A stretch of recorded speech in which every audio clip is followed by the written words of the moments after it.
You're listening to the Cooking from Scratch podcast. I'm your host, Aliye Aydin, and today's episode is all about a topic that's close to the heart of every cook, what it really means to offer true hospitality.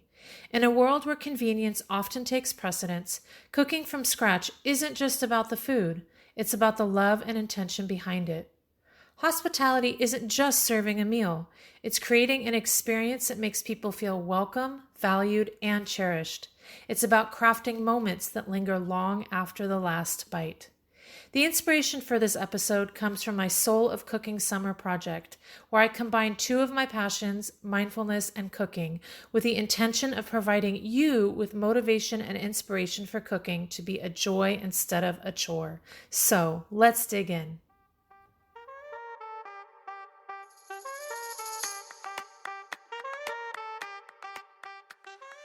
Hi, I'm Aliye Aydin, and with over 15 years of cooking in professional kitchens and at home for my family, this is the first non-cooking cooking podcast that shows you how to make your homemade meals easier and more delicious so you can feel inspired and motivated to cook in the midst of your busy life.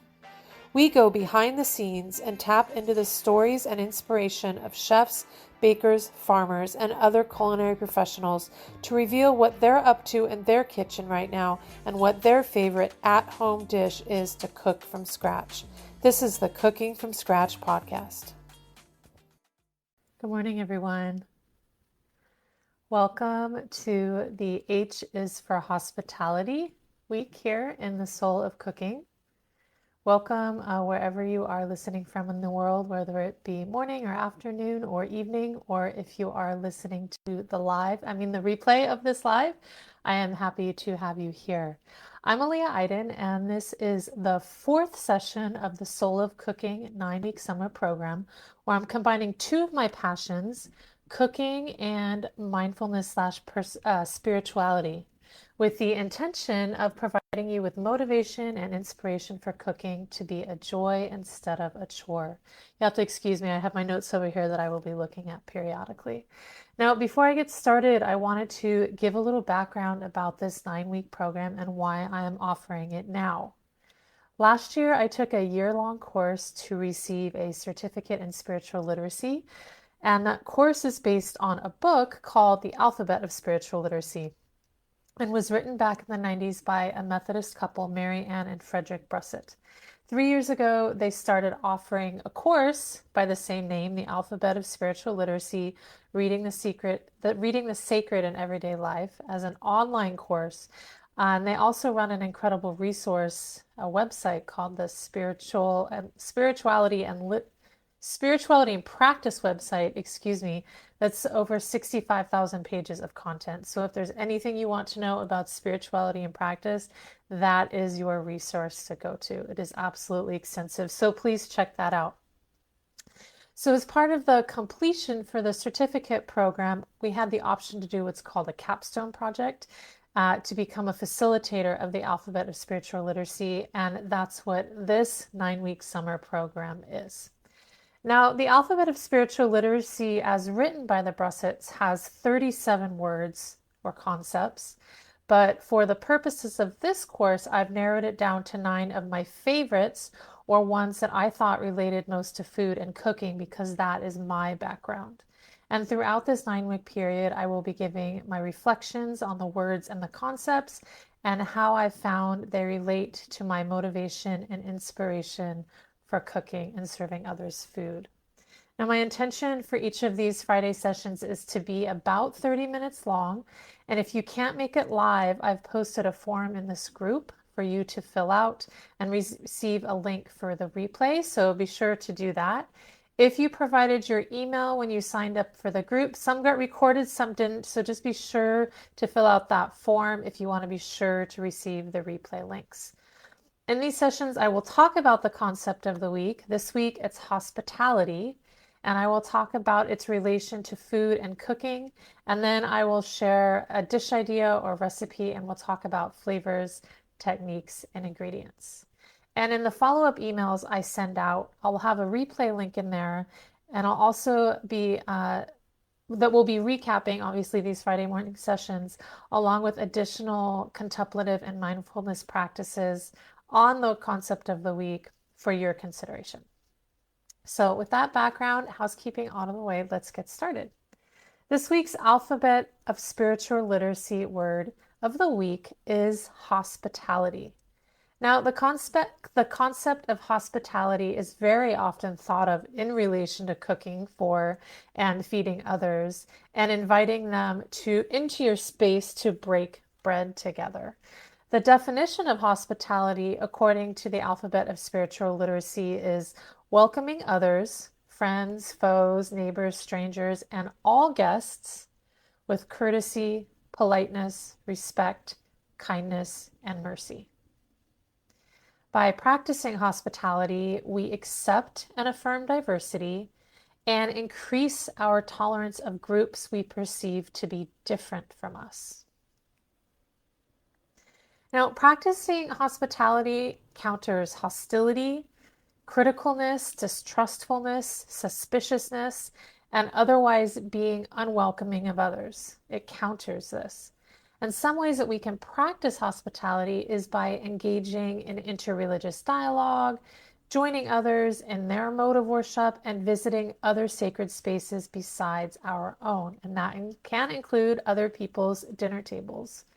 Breaking bread with others, especially outside of our usual circles, is a centuries-old way of celebrating diversity, countering prejudice, hatred, bigotry, and a way of ending long-standing disagreements. Food is something that we all have in common. Eating is something that we all have in common. So this brings our humanity back to us. When we invite others to gather around our table, we can practice what's called hospitable listening by listening for others' feelings and needs behind the words that they say. So kind of a deeper listening. And we could practice hospitality as well by being hospitable towards ourselves and embracing the less liked qualities of ourselves and making a conscious effort to see the presence of the sacred in others. Rather than assuming the worst, we're assuming the best. When we struggle with being hospitable towards those that we don't agree with or don't understand, we can remind ourselves that God is infinite, and so is her expression and imagination.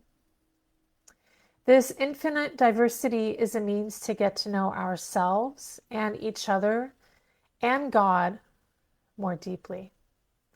And as a reminder, a side note, I will be using the word God throughout this course. If this word doesn't sit right with you, if it keeps you apart from the information that I'm sharing, please feel free to substitute the word that is more comfortable for you, be it universe, creation, goddess, or any other words that denote the unseen for you. One way we can practice hospitality is by being aware of when we are reactive to another person and find ourselves seeing them as the other. This reactivity can point to an attachment within ourselves to some aspect of our identity. So with that being said, we can practice hospitality with practices that help us be conscious of our various social and political identities, as well as others' social and political identities, as well as any labels that we may associate with them. We can practice hospitality by being aware and present to all the ways that we can other each other by ways of racism, colorism, ableism, tokenism, and so many, many more. So what is our responsibility when we are exposed to the isms, to generalizations about a group we are unfamiliar with, and recognize otherism happening? For example, in the media, if you're exposed to television, print media, and you see something about a group that you know nothing about, and you recognize that there's a generalization happening there. So I believe that our responsibility in this situation is to use our reason to ask these following questions. Who is making the generalization and for what purpose?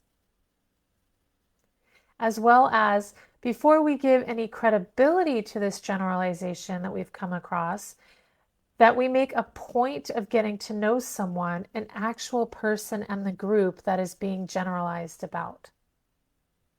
So for example, if you hear something about people who are Islamic and you just take it for granted, you take it as truth, but you don't know anybody who actually practices Islam.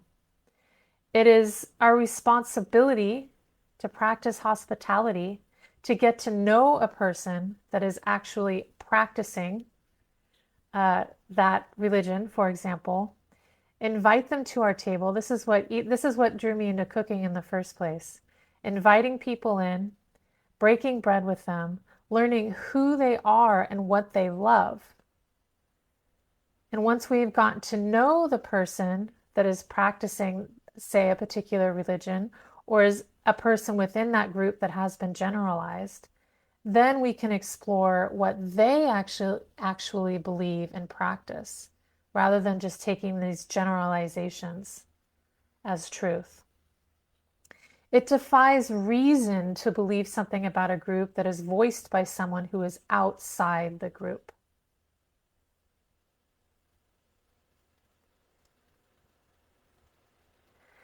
To practice hospitality requires an awareness of others and of the systems that we live in. Practicing true hospitality requires us to recognize that other person or persons have experiences that are different from our own. And we need to take appropriate action to demonstrate welcoming and care to meeting that person's needs. It's not hospitality to just recognize the differences and experiences. The hospitality comes when we are taking appropriate action and demonstrating welcoming and meeting those persons' needs. And this is where we can practice other words from the alphabet of spirituality, such as kindness, compassion, peace, and justice. And sometimes taking this appropriate action requires us to check in with our own physical, mental, and emotional state. And this can be done, one of the ways that I do it is something called a notice and nurture practice. And it's a bit of an involved practice, so I'm going to share that with you in the replay email. I will share a link to that notice and nurture practice. But this helps us check in with how we're doing and how we might be reacting to what comes our way. In the email, I will also share a self-reflection practice for you to help contemplate what perceived differences may prompt you to see another person as an other. There are many things that can trigger us, and knowing our own triggers is valuable in helping us practice hospitality. When our hearts are present, we can have amazing hospitality in the presence of something that initially we may not understand. But it is necessary for us to be present in our hearts. And as we invite people to our tables to gather and eat, we can be intentional about who we invite and make an effort to bring people together to hear a viewpoint that is different from ours and practice hospitality in this way. Now, since what I'm talking about is generally alluding to gathering a group of people together, today I wanted to talk about how to feed a group of people. That is the best way to efficiently create a dish from scratch, knowing you want to have enough food to feed everybody, but not make too much that you have so much leftovers that you might possibly end up throwing some of it away. We don't want to waste any food. So I want to walk you through my process of how I take ingredients and an idea and create a dish out of them in an easy, straightforward way. And the dish that I would like to discuss today is chicken, nectarine, and avocado salad with a basil vinaigrette. And this is a dish idea that I shared in the 5 Summertime Meals document that you'll find in the Soul of Cooking Facebook group. I linked a recipe for basil vinaigrette, but I did not talk much more about how you would go about making a chicken, nectarine, and avocado salad. And granted, yes, you can just throw these ingredients together and you will have that dish, a chicken, nectarine, and avocado salad. But I wanted to talk a little bit about why these were chosen and the components of a perfect salad. So I chose these ingredients for a salad because they are seasonal to summer. Chicken you can get all year round, obviously, but nectarines are absolutely seasonal to summer, and avocados are at their best in summer. You can get them most other times of year, but avocados are at their best in the summer. And if you'll notice, I did not give you an exact recipe, like I said. I wanted to walk you through how I decide how much of each ingredient to buy to make this recipe. And I'm thinking very specifically about if you're at the farmer's market and you see a bounty of items in front of you and you're just never quite sure what to pick, this is how I go about doing it. But first, I wanted to share with you the 5 basic elements of a perfect salad, of what I consider to be a perfect salad. And those 5 basic elements are greens, and this is all going to be written in the email, so make sure you're getting those emails. The 5 basic elements of a perfect salad are greens, sweetness, creaminess, crunchiness, and the dressing. And these are considered the elements of a perfect salad because they provide sensations that satisfy all of our 5 senses. Touch, sight, sound, all that, right? So here's a breakdown of these 5 elements for the chicken, nectarine, avocado salad with a basil vinaigrette. So greens. While not in the title of the salad, besides salad, most people think of greens as a salad. Choose a green that is readily available, like lettuce or arugula. Greens provide a pleasing appearance, which is sight, a freshness, and also a slight bitterness. Even if you don't say, ooh, that's bitter, they're helping balance out your palate with a slight bitterness. And to calculate how many greens I need to buy, I calculate that each person will eat 2.5 ounces of greens per person. So for example, if you were serving 10 people the salad, you would need 2.5 times 10 ounces of salad, or 25 ounces, which is about 1.5 pounds of salad.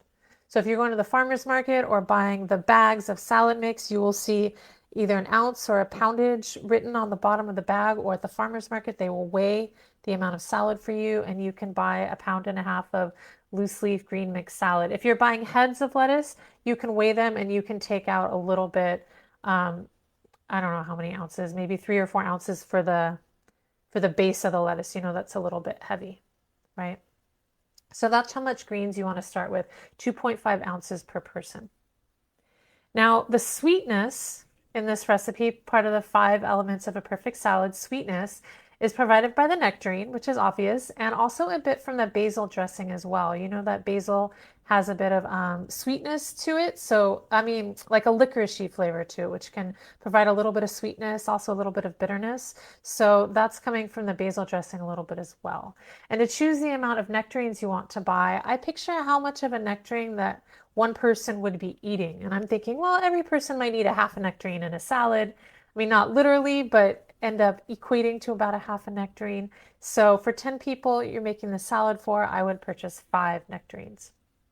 The third element of a perfect salad is creaminess. This is really satisfying our palate with texture, lack of texture is kind of a creaminess, and the fat, that's also the satisfaction part here. So that comes from the avocado and a little bit from the basil dressing as well. If you didn't want to use avocado, you could use a cheese, such as goat cheese, could be a replacement in place of the avocado. I personally choose to do one over the other instead of adding both in that amount. It kind of makes it too creamy for me, but that is up to you. For the amount of avocado, since they are a bit more filling, they're a bit more satisfying with their fat content, I count on about 1/4 of avocado per serving. So say with 10 people, you'll need 2.5 avocados, we'll say 3 avocados. If you're using cheese for salads, I estimate about an ounce of cheese per person, per serving. So that's 10 ounces of cheese. It could be goat cheese, manchego cheese, cubed, any type of cheese that you like. All right, so moving on to the fourth element of a perfect salad is crunchiness. This is provided by the greens. If you're using arugula, which isn't quite as crunchy as like a romaine lettuce or other types of lettuces, you may also choose to add a sprinkle of nuts or seeds or possibly croutons. You can also add cucumber, which is a great summer thing. If you see any fennel, fennel is a great salad ingredient, thinly sliced because it's nice and crunchy and provides a nice licoricey flavor as well. Bell pepper, anything you can think of to satisfy that crunch. We definitely want a crunch in a salad. Especially since we have creaminess in there, we don't want too much creaminess. We need to balance it with that crunchiness, right? So that element is element number 4, crunchiness. And number 5 is the dressing. Now the dressing brings it all together flavor-wise, but it also provides an acidity. And the particular acidity I'm using, I gave you a recipe, is red wine vinegar in this case. But it can be lemon juice, lime juice, any type of thing that provides acid for you. This is essential for your palate satisfaction as well, providing different flavors. Now let's break down the anatomy of a salad dressing. In its most basic form, a salad dressing is an acid, like I talked about, lemon juice, vinegar, emulsified with an oil. And a general rule of thumb is either a 1:2 or a 1:3 ratio. It really depends on how you like your salads. I prefer 1:2. That is 1 part vinegar to 2 parts oil. If you like things less tart, it's going to be 1 part acid to 3 parts oil. But I really tend to prefer 1:2. So you will get to know your palate on this. If you prefer a little bit more acidic of a dressing, has more of a sharpness to it. And there's typically other flavorings added as well, as you know. You typically need about 2 tablespoons of salad dressing per person. So to serve 10 people, you'll need 20 tablespoons of dressing, which is about 1¼ cups. And the most basic form of basil vinaigrette that I'm giving you a recipe down below based on what I'm telling you. I added shallot and garlic, and that's it, olive oil, red vinegar, and then some heaping cups of basil, lots and lots of basil. So it's a great way to use your basil in the summer if you have a plant growing, or if you picked up a ton at the farmer's market, or your friend has a plant growing. The recipe I gave you to serve 10 uses 4 packed cups of basil. So you will be using it. You just basically throw everything in the blender, blend it up, add salt and pepper, and it's delicious. It keeps for a bit. It will lose its color a little bit over time, but it will still taste delicious. So I'm going to add another essential ingredient or component of a salad dressing. In this case, it's heartiness. So while not essential for a perfect salad, if you want a full meal salad, which to me, that's what this chicken, nectarine, and avocado salad with basil vinaigrette is, you want to add a protein. And chicken is a great salad protein because you can buy chicken already cooked, or it's very easy to cook yourself. Or it's great if you have leftover grilled chicken, if you have rotisserie chicken, or you can bake or fried chicken just for this purpose as well. So chicken is a pretty ubiquitous protein. You could also use tofu if you wanted to, or some kind of fish. So for a meal portion of chicken, which is what this salad is, I use 3 to 4 ounces per serving. And in this case, that's 30 to 40 ounces of chicken, which is 2 to 2.5 pounds of chicken. So this is how I'm thinking through everything. If you're thinking through this, sometimes it helps to write it down. You can estimate it when you go shopping, that's fine too, but I find it less overwhelming to kind of do all this simple math in my head beforehand. That way, when I go to the grocery store, I have an idea of what I'm buying rather than standing there trying to figure it out. So I've written in my notes here, and you will be receiving those notes if I have your email, the sample recipe for a chicken, nectarine, and avocado salad with basil vinaigrette to serve 10 people. And this recipe can definitely be halved if you want it. So if you're not serving 10 people right now and practicing your hospitality, you can half it or even quarter it, and it's fine. So you have 2 to 2.5 pounds of chicken, 5 nectarines, 3 avocados, 1.5 pounds of lettuce. Great. And then the basil vinaigrette, I have 2 small shallots, 2 cloves of garlic, some basil, and I have the amounts here: basil, olive oil, red wine vinegar, salt, and pepper. That's it. Pretty dang simple. So that's it for today.